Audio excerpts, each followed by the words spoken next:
আচ্ছা, চট করে গ্যাসে একটা পাত্র বসিয়ে দিন তো, সাদা বা সর্ষের তেল দিয়ে তাতে একটু গোটা গরম মশলা, জিরে আর লাল শুকনো লঙ্কা ফোড়ন দিয়ে একটু আদা কুচি, একটু রসুন কুচি দিয়ে একটু ভাজা ভাজা করে পেঁয়াজটা দিয়ে দিন তো, একটু লাল করে ভেজে নেবেন।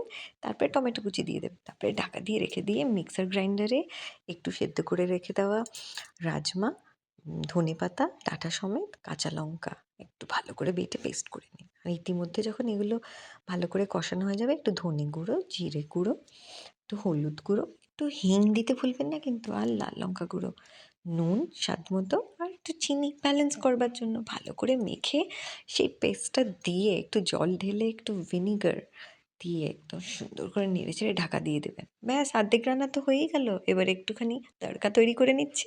জুলিয়েন করে আদা, জিরে ফোড়নে দিয়ে দিলাম, একটু কাঁচা লঙ্কা আর একটুখানি কাসুরি মেথি, ব্যাস, আর লাল লঙ্কা গুঁড়ো দিয়ে ফোড়ন দিয়ে দিলাম, ব্যাস হয়ে গেল।